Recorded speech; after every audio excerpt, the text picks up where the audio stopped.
The 1960s brought swinging London to Britain, the British invasion to America, and the music of the Kinks to the world. There are very few bands in rock and roll history that announced themselves with such devastating force. By 1963, the Kinks would challenge the Beatles with hit songs, inventive music, and brilliant lyrics. I remember their first 3 singles just completely killed me. They outdo both what the Beatles and the Stones are best at. Success brought the foursome a wild rock and roll lifestyle, but it also brought trouble, damaging their trust in one another and fueling creative issues they would never overcome. We bought the illusion. You know what I mean? We thought all these guys were friends. Nothing to lose. Lead you to where you are today. I believe in storytelling. It's gonna make you a star. I'm still trying to figure that out.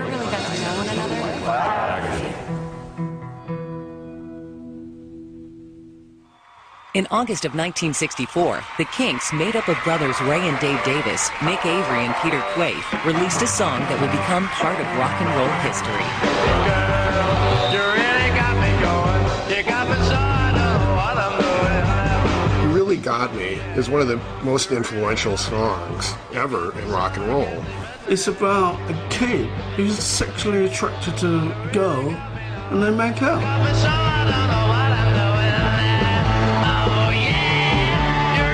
It isn't about I want to hold your hand, you know, it's about sex. And it sounds like sex, and it's sinister.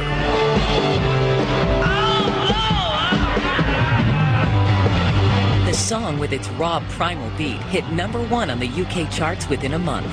It's hard to overstate the importance of that song to every significant rock movement that followed. It was just unbelievable. It cut through everything. I mean, even the Beatles it cut through. You can hear it in Van Halen.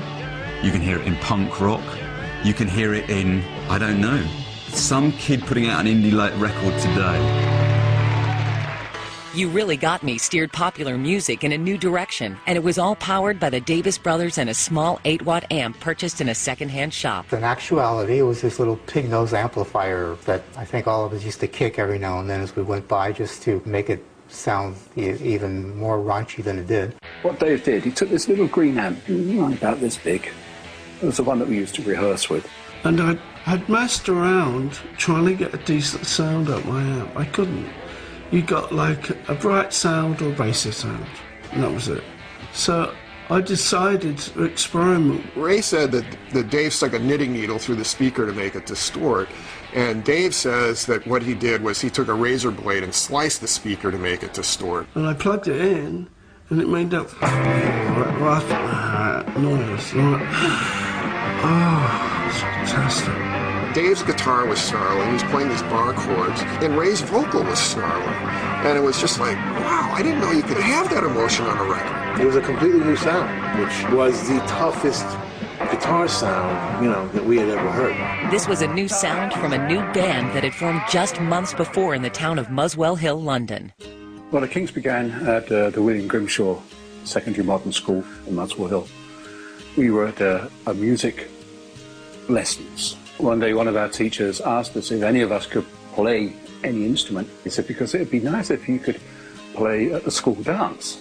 And so it's Ray, Pete, and myself that really started the band. We got together and we found out that in actual fact it worked. It really did work.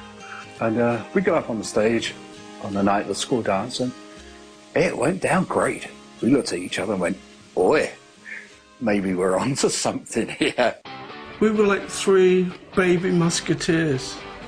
Our love for music. We really started rehearsing together. And that always went on at Ray and Dave's place. It's the famous front room. The Davis home at 6 Denmark Terrace served as rehearsal and social hangout. There used to be parties every weekend, and everybody would sing the songs that they liked.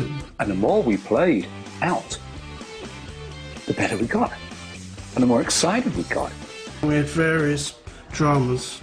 Eventually we came across Mick. When I first joined the band, they were like a blues band, and they did a lot of blues numbers. The newly formed band played under a number of different names. It would be the Ray Davies Quartet if it was Ray that got the job.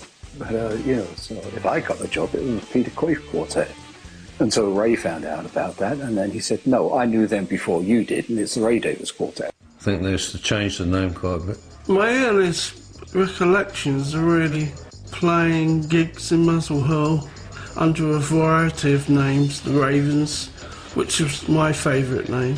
And then the band came across a name that would give them the commercial edge they needed. I think someone suggested it in a pub, said to Mick, you know what you ought to be called, don't you? Bleeding Kinks. They weren't called the Kinks for nothing. It was a big part of their image that they were kinky, the idea that anything goes. The band's behavior reflected their outrageous new name. Yeah, there's a famous story about the first real flare-up in the group. Dave says something that Mick takes exception to, and Mick picks a cymbal up and throws it at Dave's head. Now, a cymbal is a big, heavy thing. That's going to take your head off if you throw it right. Yeah, well, it was a hi-hat, and I put it upside down, and he went down, and the curtains closed. End of the show, folks. Fighting was definitely part of the band's DNA, especially for brothers Ray and Dave, who had very different personalities. Because I was a serious, deep-thinking musician, and there was this crazed kid with sort of really big hair playing these amazing guitar licks, and I thought, wow. One wasn't like the other anyway. Dave used to be the showman. Ray was more reserved, the clever one, the poet and the writer. We're not like each other either.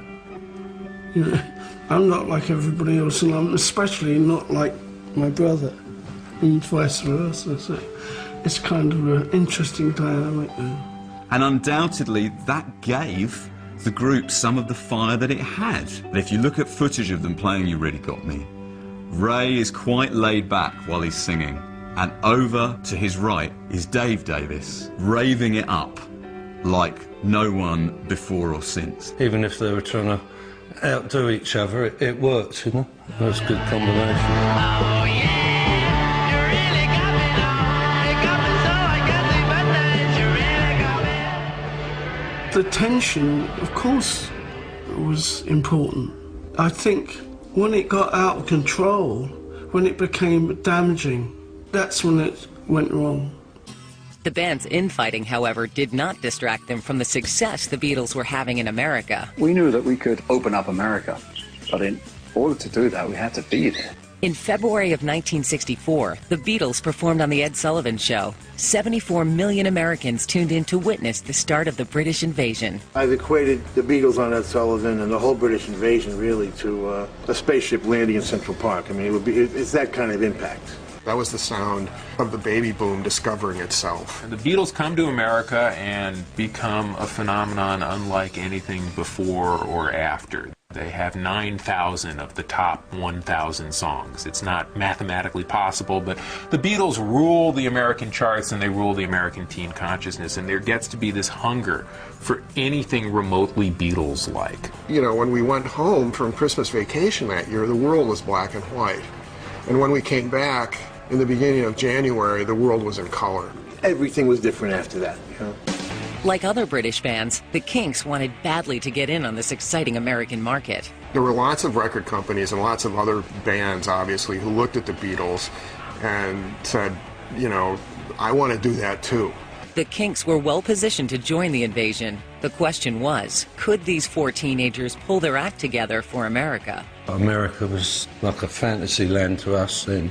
I thought if we could go over there and make it there, we've done it all. In 1964, the Kinks recorded one of the most influential hits of all time, You Really Got Me. This song positioned the young band to follow the Beatles into the American market. How would the Kinks transport their unique sound created in the town of Muswell Hill to America? If you look at the way that the group would rehearse in the 1960s, they would travel up to Ray's house in North London, would gather round his piano, and would sing along. Raymond Douglas Davis was born on June 21, 1944, and on February 3, 1947, David Russell Gordon Davis came along, rounding out Anne and Frederick Davis's family of 10. There was always music in the house. My sisters played piano and sang, and my dad played banjo, and there was music. And in those days, growing up, in North London, we used to make our own entertainment. Ray Davies, you know, he had 6 older sisters to take care of him. And then when he was 3 years old, Dave, through no fault of his own, was born into this family. And suddenly, you know, Paradise became this sibling rivalry thing. From the beginning, it was apparent that the brothers were different. Ray was a quiet, poetic kid. Inside, he's shy, quiet, retiring. Ray had a sister, Renee, who doted on him. And he had nagged her as a boy to buy him a guitar. She bought him the guitar and she gave it to him, and the same evening she went out dancing and she collapsed on the dance floor and she died. Ray's sister Renee had an undiagnosed hole in her heart. So you got Ray in one hand, the excitement of getting this amazing present, and also the emotion of my sister dying. The thing he associates with his fortune, his guitar, is also the thing that's synonymous with the death of his sister. So there must be some very mixed up feelings there. While Ray was more of an introvert, Dave, being the baby of the family, was the polar opposite, an extroverted rebel. My feelings of my childhood and growing up prior to the Kinks were very happy, but very sad, very gritty, but loving and emotional. But Dave's wild style would eventually get him into trouble. Dave Davies had been in a relationship with a young girl called Sue. His age, they were at school together, I believe. I was totally swept off my feet. It took over my whole life. Their passion was uncontrollable. One afternoon in a London park, they were caught in the act by truant officers. Dave was promptly expelled from school. And she had become pregnant, and the two families had got together and conspired to keep them apart.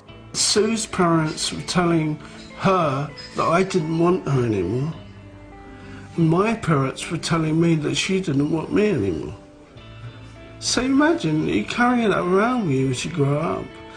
And I think it really messed me up a lot, emotionally a lot. By the age of 15, Dave had dropped out of England's school system. He would write and sing about this event for the rest of his life. Perhaps the reason for his kind of very manic partying in that era is partly because he doesn't want to have to think about this other thing. Sometimes, to do what the Kinks did when we first started, you needed the anger, that rage to do it. You know, it was quite a motivating thing. 30 years would pass until Dave and Sue eventually reunited. Their reunion was a happy one, and it also gave Dave a chance to meet his daughter. Ray was also smitten by the love bug at a young age when he met 17-year-old Rossa Dispetris. Ray gets married in the mid-1960s to Rossa Davies, and she can be heard singing on the Kinks records of the period. She was the first person that Ray would play his songs for. Our managers didn't want Ray to get married and thought that if you got married and you were in a rock band, that the fans wouldn't come and see you, wouldn't buy your records. Rossa would play an influential role in Ray's work, and to the discomfort of the band, her voice began to be heard in the studio too. The worst thing was having that woman there giving you advice over the microphone into the studio. You know, oh, can't you play it more like this? Ray struggled to find the right balance in his life as husband, father, and budding rock star. You know, while his brother was out raving it up in Carnaby Street, Ray was at home with a new wife and babies. I was 20 and married and girls falling at my feet, but that sort of thing. And so was Dave, but Dave had a more wilder lifestyle. This balance was often disrupted by Ray and Dave's constant battling. At times, the brothers' very public disputes threatened the survival of the band. Every rock and roll band is a recreation of the dysfunctional family. And in the case of the Kinks, they didn't even have to recreate the dysfunctional family. It was the original dysfunctional family. It was obvious that Ray and Dave were trying to fight it out between each other. Who was going to be the top man in the band, you know. When Ray and Dave decided to have a go at each other, I would call a 15 or 20-minute coffee break and let them go to it. You know, and the rest of us used to go and go have a cigarette and have a cup of coffee, and when they were done, we'd come back and start over again. The band did put aside their differences long enough to begin recording demos. It was at this time that they also came across two young socialites, Robert Wace and Grenville Collin, who would want to become their managers. Wace and Collins were the Kinks' management.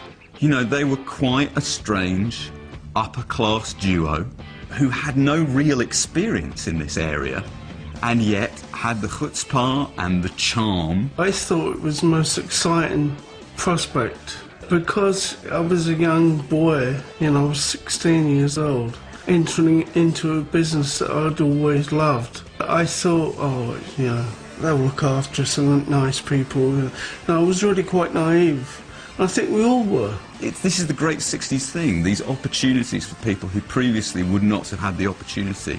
The flip side of that is they often didn't know what they were doing. Wace and Collins only made the band's life even more confusing, getting the band another manager, Larry Page, and a tour promoter, Arthur Howe. They were uniquely disadvantaged with their management because there were already so many of them. Well, that's when it started to get very, very difficult, very hard. It was all due to the greedy little Robert and Grenville duo. They wanted us out there playing as much as we could, doing as much as we could, cashing in all over the place so they could get paid. Despite their inexperience, Wace and Grenville managed to get the Kinks' demo one fine day to Shel Talmy, a young American producer who had a production deal with a small label known as Pi Records. The first time I ever heard the Kinks was when I was actually in Denmark Street at a publisher, and Robert Wace, who was one of their new managers, walked in, and he said, anybody here would want to listen to a demo? I said, sure. Loved what I heard, and I said, let's pursue it and see what's happening. He was great. He didn't know what he was doing either, but that was probably why it was so good. We were all kind of around the same age. We were all a bunch of kids. The Kinks' management deals were made legally binding in January of 1964, and within a few months' time, the band suddenly realized they had practically signed away everything. It does seem pretty clear that they signed a bunch of bad contracts and that they were making a lot of money for people other than the Kinks. Even in those days, I thought, you bastards, you really don't care about us, do you? Yeah, and we had agents and we had, you know, other people to pay, and it was like 60%, we're left with 40%, and we've got to pay all the expenses out of that, and there's 4 of us. Despite these obstacles, the Kinks released 3 hit singles and 2 albums. When it came time for them to invade America, many wondered if the sibling rivalry and band management would be too much for them to bear. Ray had suffered a breakdown because he couldn't really cope with the workload that was being put on him by the record company and the management. Ahead of them lay their all-important trip to America, but the land of opportunity would not make the Kinks. In fact, it would almost break them. Six months after You Really Got Me hit #1 on the charts, the Kinks would record 2 albums, score 3 hit singles, and play in 7 countries around the world. During this whirlwind period, the Kinks stopped by to tape a segment on the American TV shows Hullabaloo and Shindig. If you look at the Kinks on Shindig, they're wearing these Edwardian suits, but at the same time they're singing this incredibly scruffy music. Their initial appearance was a success. The Kinks wouldn't make it back to America until June 1965, when they were booked to headline a U.S. tour. The Kinks, however, were not accustomed to the workings of the American music industry. America, for me, was a very strange place. When we first went to America, it was a catalogue of disasters anyway, because the management sort of pulled it together and threw us out there and amongst it all, and it was a bad time to go, really. In the middle of the tour, their manager, Larry Page, deserted them. He left us high and dry and came home with Sonny and Cher to promote their record. We didn't know what to do. We just stood there with our luggage and we just left. They were doing that American tour with no management, which was a very odd thing. The Kinks were falling apart. They were running wild in a foreign land, and they had no management to guide them. I can't imagine that they were doing anything that anybody else wasn't doing at that time, but it was just, you know, it just happened to be their bad luck. I mean, every group in England understood this. You have to get the American market or you'll starve. Everything came crashing down, and the Kinks were suddenly banned from the American market. While there's never been a definitive answer as to why this happened, there were several theories. Maybe it was to do with the management. Maybe they didn't, you know, pay the people who needed to be paid. The basic story is one of the Kinks got into a fist fight with some union guy. There was no management around to sort it out, and it ended up in some kind of band during the prime of their life. We did something that we shouldn't have done. A scuffle broke out because someone said the wrong thing and we couldn't be there. The Kinks would not play in America for another 4 years. The youth revolution would continue without them. They're banned from 64 to 68, which is the actual apex of the pop era in the biggest marketplace in the world. That was prime time, you know, as all the other bands got bigger and bigger. Here in America, they didn't. The Kinks have no way of getting there, and sure enough, after that first British invasion rush, the Kinks kind of slide off the map for America. In one way, it's a setback, and in another way, it was the best thing that could have happened to us. Ray Davies soon lost interest in the magic of swinging London. Instead, his music and songwriting started to take on a whole new perspective. They went on to do something completely different as their career progressed. Ray took his songwriting in a different direction after that. You know, he's more of an anthropologist and looking at life in England. With songs like Well-Respected Man, Dedicated Follower of Fashion, these are like more short story-like versions of songs that the Beatles would put out. He conveyed just a feeling of the times and a feeling of a certain place, London at that time. Waterloo Sunset was one of the most beautiful songs ever.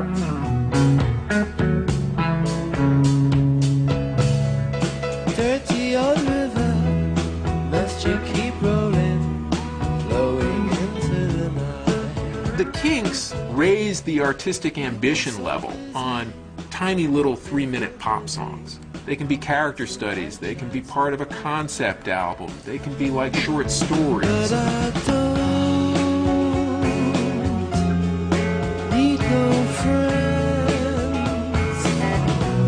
As long as I gaze on Waterloo sunset, I am in paradise. This new style of music moves the band into new creative territory, but it does not get them back on the rock and roll scene. From my point of view, I just wanted to go out there and do gigs, you know. Need to do that to earn the money for the band. You know. The band raised the bar artistically when they released the album, The Village Green Preservation Society. The Village Green Preservation Society is the LP that the Kinks recorded mostly throughout 1968. When we did it, I thought it was wonderful, and it was exploratory, and I think it was Ray's attempt at trying to write solo work. It's an extremely smart record, well beyond the capability of most young men in their 20s. Most people don't have that kind of perspective on life or society. They don't look around them and go, things are changing really quickly. Are we losing anything with all that we're gaining? A collection of songs, much against the current of the times, about village greens, cricket, cups of tea, but also about memory and regret and growing old and nostalgia. You know, a concept album in the real sense, in that it's held together by mood and by ideas. It was just a total joy to have made that album. It really was. At the time, Village Green seemed completely out of date, anachronistic. It's 1968. It's the year of revolution, of Vietnam, of loud rock and roll, of riots in Grosvenor Square and in Paris. And it was released in November of that year, on the same day that the Beatles released the White Album and Jimi Hendrix released Electric Ladyland. The album ended up being a huge commercial failure. People don't care that much about what we've lost. You tend to care about the future and the present in rock and roll, to care about the past, the way that Ray Davies seemed to. It's not a formula for massive, massive stardom. Whereas the Beatles sold 2 million copies of the White Album in its first week of release worldwide, the Kinks sold, in total, worldwide, 25,000 copies of the Village Green Preservation Society. It doesn't chart anywhere in the world. It's a commercial disaster. Adding to their troubles, the Kinks family would soon be fractured by the departure of one of its original members. Well, I left the group because one of the biggest problems I had in those days was I was suffering from enormous claustrophobia, right? And I was finding myself locked up in planes, in studios, in dressing rooms and everything. Pete Quaife's departure in 1969 came around the same time that the ban in America had been lifted. In order to return to the USA, the Kinks needed to find a new bassist. When John Dalton joined us, that was a good time. With John Dalton rounding out the foursome, the Kinks were ready to shed their nostalgic English perspective and try to get back in the game. The player they chose to carry their banner, a transvestite named Lola. Soho, where you drink champagne and it tastes just like cherry cola. Robert, our manager, was in a nightclub. I don't know verbatim what happened. She walked up to me and she asked me to dance. Robert found himself dancing at 5 o'clock in the morning with this beautiful woman that had started the beginnings of a, you know. Ray is great at pulling those elements out and embellishing them.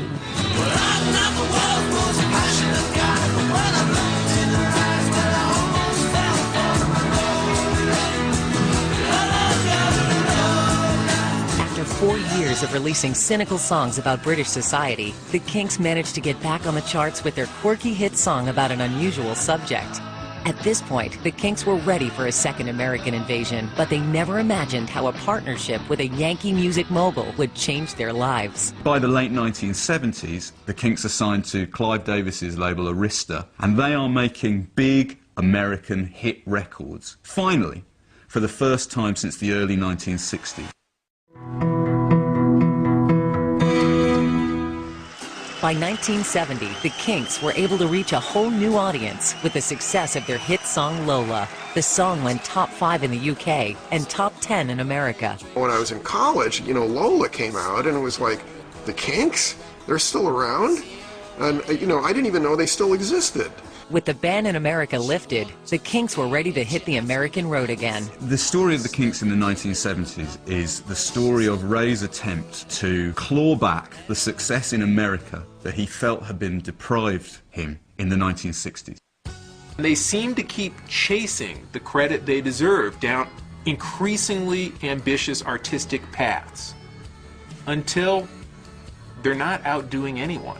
They're not outdoing themselves. Lola was a huge hit single, but writing hit singles were becoming few and far between for Ray. What you find as a result of that is that the Kinks LPs throughout the 1970s are a very uneven listening experience. It's almost like Ray doesn't want to write hit singles. Lola's success was followed by a string of 6 poorly received albums. Muswell Hillbillies, Everybody's in Showbiz, Preservation Act 1, Preservation Act 2, Soap Opera, and Schoolboys in Disgrace. So for me, there's only one thing that I want to be assured of. Are you interested in getting back to writing songs that we can get played on the radio? Because without that, you really can't sell albums. Clive Davis, one of the recording industry's most influential executives, begins the Americanization of the Kinks. Clive Davis, I thought, was one of the best things to happen to the Kinks. And that was a very good period, I think. And it helped Ray sort of become a bit less sort of up his own arse. When we got together, we had much greater success in the United States than they were able to enjoy in the UK. Arista Records got a hold of it and said, you know, you should really be a big arena act. I was a bit scared at first because I thought, oh, you know, we don't play places like this.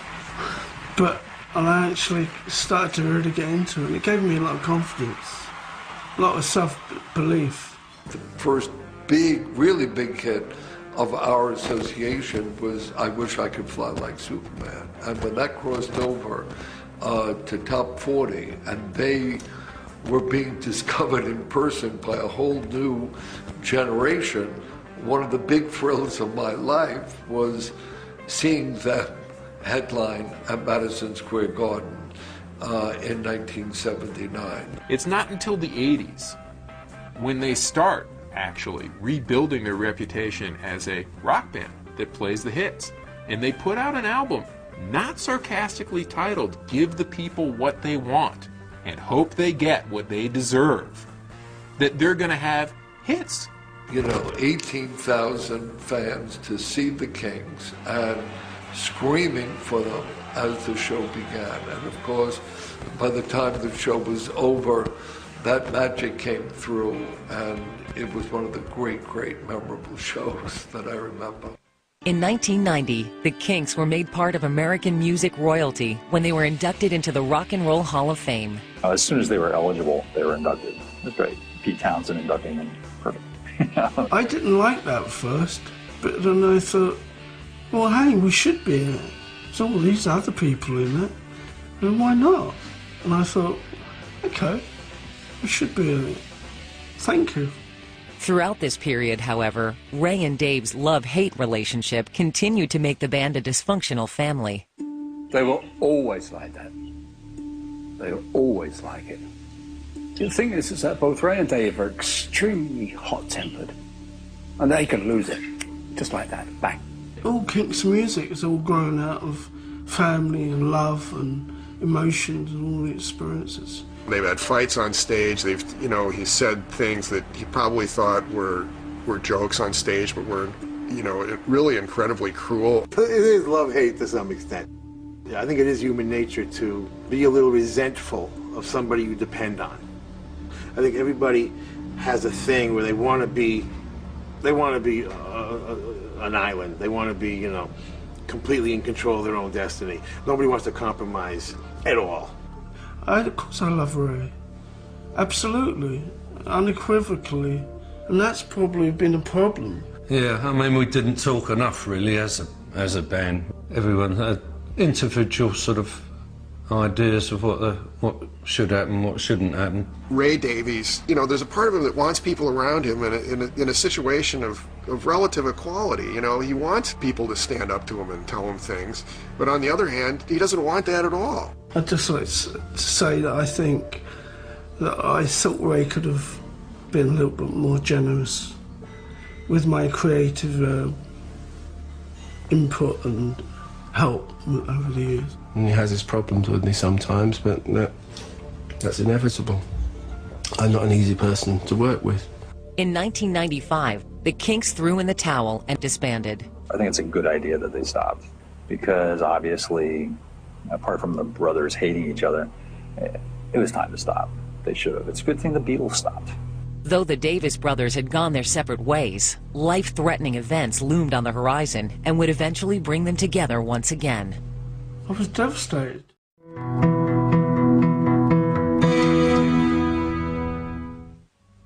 After the disintegration of the Kinks in 1995, Ray and Dave Davis pursued solo careers as singer-songwriters. I think he's a very smart guy and he should be doing more. Really, he should have gone solo years ago. The brothers would lead separate lives until one day, Ray made a bad decision on the streets of New Orleans. There was one incident involving a 59-year-old man identified as Ray Davies, who was walking in the 1400 block of Burgundy Street, Faubourg-Marigny Triangle, with a female. This guy came up to him and knocked him over, knocked his girlfriend over, and took their money and ran off. And, you know, Ray Davies is, since 1964, he's been on this mission not to let anybody else run off with his money. Mr. Davies apparently ran behind the man when one of them turned and shot him in the right thigh. When Ray was shot, I called him up in the hospital. I was on tour myself at the time, and I felt so emotional for him. It was very serious. It could have killed him. You know, they didn't realize that his leg was fractured in the hospital. They got him up to go to the bathroom, and the leg shattered as he was trying to walk to the bathroom. I felt so wanted him to be okay, you know, like sort of. We all have motherly things, even men, you know, that motherly thing of protection. That's it. And but I was going through my own bad shit as well. Only a few months after Ray's shooting incident, fate came calling for his brother. And they were coming down in the elevator, as far as I can understand it, and all of a sudden, Dave just went white and collapsed on the floor. And I'm sure a lot of people thought that was the end of Dave. When I came out of hospital, I stayed with my sister Dolly for a few months, and then I stayed with Ray for a while. It was good for a while. He's quite a good cook, not a bad cook. These near brushes with death brought the brothers closer together. I'm sure Ray would not admit that it was a life-changing experience to be shot in the leg in New Orleans. I think destiny may have played some kind of bizarre role here in them both getting ill at the same moment and maybe bringing them together. My perceptions, my life changed drastically. Dave's work began to reflect a new spirituality. I've just finished a film and it's got a lot of music in it, and I'm very excited about the music in it. It's autobiographical, my spiritual path, like since childhood. I'm very happy with what I'm doing now. Just let things go eventually. It also seems to have made Ray more content with his legacy, that he is happy to go out and play older Kinks songs and to take the credit for it and accept the credit and enjoy it. I miss you too, darling. His conspicuous work rate seems to have increased since that shooting. You know, he had been working on a solo album for 10 years that there was no firm release date for it, kept being put back and put back and put back. And then, you know, within 18 months of the shooting, that solo LP appears, and then 18 months later, another solo LP appears. In 2006, Ray releases the solo album Other People's Lives, and in 2007, he releases another solo album, Working Man's Cafe. The songs started to emerge. There were some really interesting songs coming out at that time. His latest album, Working Man's Cafe, it's nostalgia for working class culture that has been destroyed. You know, there's this real nostalgia for, you know, the family that he grew up in and the class that he grew up in, which has been none of which exists anymore.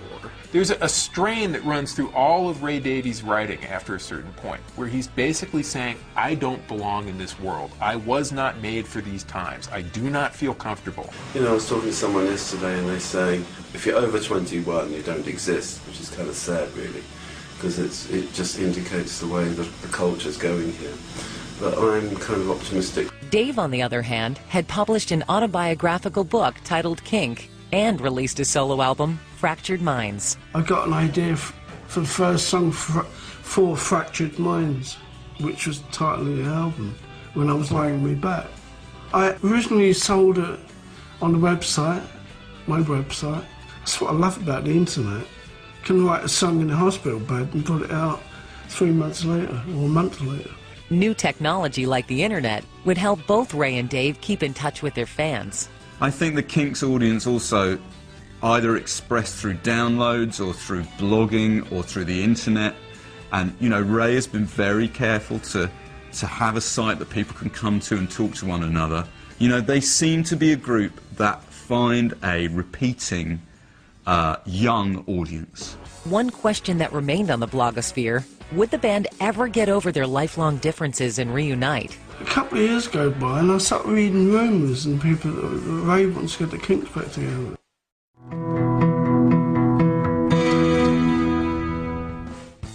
By 2007, the Kinks had been separated for more than 12 years. During this time, Ray Davies worked on his solo career, while his brother Dave worked on a book and film. But the Kinks' music and legacy was still alive. Even the Oscar-nominated film Juno featured the Kinks' well-respected man on the film's soundtrack. People have real affection for the Kinks and continue to feel like those records exist for them in a very present way. And they speak to generations of younger people and older people and continue to do so. Like Kinks music definitely has longevity because it doesn't sound dated. The band continues to influence legions of fans and a younger generation of rock and roll artists. Girl,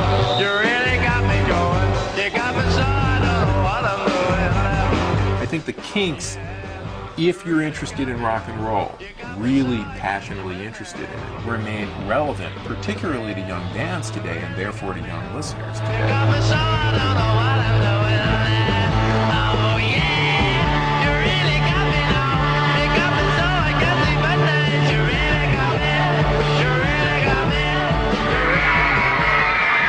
I think they're getting credit. The credit has been increasing in recent years, and people look back and they see it. I think young musicians look back and say, "This is really great." You say it wasn't worldwide smash hit popular, and no, it wasn't really. But I think you can see now how great it was. So I think they're building and building and building. Met you in a club down in Old Soho, where you drink champagne and it tastes just like cherry cola. In the United States, I think the Kinks are probably one of the biggest cult bands. You know, but there are so many good songs there that somebody's going to be reviving the Kinks song for decades to come. Hello, Helena, la la la la la la. Kinks are their heritage, the body of work, their shows. The lyric content of those songs are so special. Having already become members of the American Rock and Roll Hall of Fame in 1990, the Kinks were also inducted into the UK Music Hall of Fame in 2005. In 2008, Ray Davies continued to expand his musical repertoire with the debut of his theatrical musical, Come Dancing. Everyone wondered if this musical would be the last they would hear of Ray Davies and the Kinks. I kind of come to grips with the feeling of our career being up and down, up and down. Dirty old river, must you keep rolling, flowing into the night. That's how real people live, you know, they're not always happy. Just life really bites you in the butt when you least expect it. But I don't need no friends, as long as our days on Waterloo sunset, I am in paradise. And I'm perfectly happy now to listen to some of those records and think, yeah, that definitely wasn't bad. In September of 2008, Ray Davies announced to the world that he hoped to reunite the Kinks.